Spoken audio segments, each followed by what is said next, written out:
2 American fighters have been taken as prisoners of war in Ukraine, the first since the conflict began. Robert Druki and Andy Wien were taken prisoner by Russian forces last week on the outskirts of Kharkiv. Druki, 39, and Wien, 27, are both from Alabama. It's unclear if they were friends before they both traveled voluntarily to Ukraine earlier this year to assist Ukrainian forces as they continue to defend their country against Russian forces. One of the men's comrades described losing sight of the pair in a battle last week as they defended Kharkiv. The pair were part of a 10-man squad defending Kharkiv last week when they were ambushed by Russian soldiers, according to one of their comrades. Druki and Wien disabled a Russian tank with a grenade but were lost in the fog of return fire. By the time it cleared, they had vanished. Druki served in the U.S. Army in Iraq, whereas Wien, a former Marine, has never been in active combat before. He rushed to Ukraine in April after watching the invasion from afar, saying before he left that he was at peace with the knowledge he may die in the conflict. The State Department said on Tuesday it was aware of reports of their capture, but a spokesman declined to comment, citing privacy concerns. The White House is also aware of the reports, a spokesman told DailyMail.com.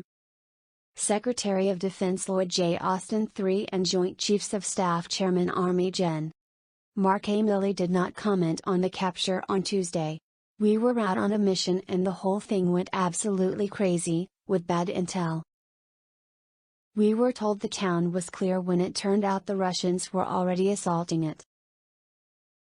They came down the road with 2 T-72 tanks and multiple BMP-3s, armored fighting vehicles, and about 100 infantry. The only thing that was there was our 10-man squad," one of their comrades told the Daily Telegraph in an interview on Tuesday. "We suspect that they were knocked unconscious by either the anti-tank mine, or by the tank shooting at them, because later search missions found not sign of them, nothing. Afterwards we sent drones up and had a Ukrainian search team on the ground, but we found nothing. If they had been hit by the tank shell there would have been remains of their bodies or equipment at the scene," he said. Russian forces claimed that night on the app Telegram to have captured 2 American soldiers. Druk's mother in Alabama told the Telegraph she is in contact with the government and hopes they will secure her son's release.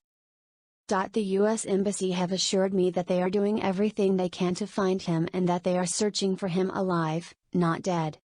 I am doing my best not to fall apart, I am going to stay strong. I am very hopeful that they will keep him to exchange for Russian POWs, she said. The conflict in Ukraine has now raged for over 100 days, with Russian forces now concentrating their offensive on the Donbas region. Experts believe the war is at a pivotal moment, with Russia advancing further on Ukraine and likely to take hold of the east. President Zelensky this week begged the West for more weapons to continue his ferocious defense. President Biden announced an additional $1 billion in aid to the Ukrainian government on Wednesday as Secretary of Defense Lloyd Austin prepared to chair a committee of 50 Western countries in Brussels to calibrate a response. Biden and Zelensky spoke on the phone beforehand. The Pentagon said the last packages include 2 Harpoon coastal defense systems, 18 howitzers, 36,000 rounds for them, artillery rockets, secure radios and money for training. On Wednesday, Chairman of the Joint Chiefs Mark Milley said it was not yet an inevitability that Russia would take hold of eastern Ukraine. There are no inevitabilities in war. War takes many turns. So I wouldn't say it's an inevitability. He conceded that the numbers clearly favor the Russians. Vadim Skibitsky, deputy head of Ukraine's military intelligence, said last week that the West had only given the country 10% of the weapons and support it needs. Druki served in Iraq but had struggled to find work or reintegrate into society after returning from war, his mother said. Wien served in the Marines for 4 years, including on a base in Okinawa, Japan, for 2 years, but he has never been in active combat before.